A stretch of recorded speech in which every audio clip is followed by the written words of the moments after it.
Hello friends, তো আজকে হলো গণেশ পুজো। বাড়িতে তো ছোট করে গণেশ পুজো আমি করেছি।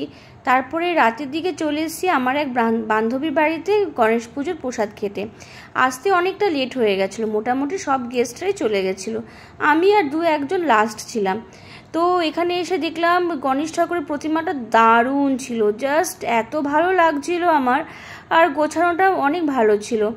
তো তারপরে একটুখানি বসার পর গল্প করার পর চলে আসলো প্রসাদের মধ্যে ছিল এই লাড্ডু, বোঁদে, ফল আর খই মুরকি, নাড়ু, তিলের নাড়ু। তো এইসব ছিল প্রসাদ। এটা আমি খেয়ে বাড়ি চলে এসেছি। আর সাথে ওরা প্রসাদ দিয়ে দিয়েছে, সেটার মধ্যে ছিল বাসন্তী পোলাও আর আলুর দম।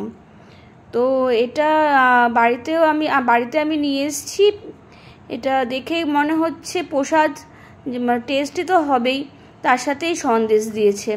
তো এটা হলো গণেশ পুজোর প্রসাদ আজকে আমি পেলাম আমার বান্ধবীর বাড়ি থেকে। টাটা।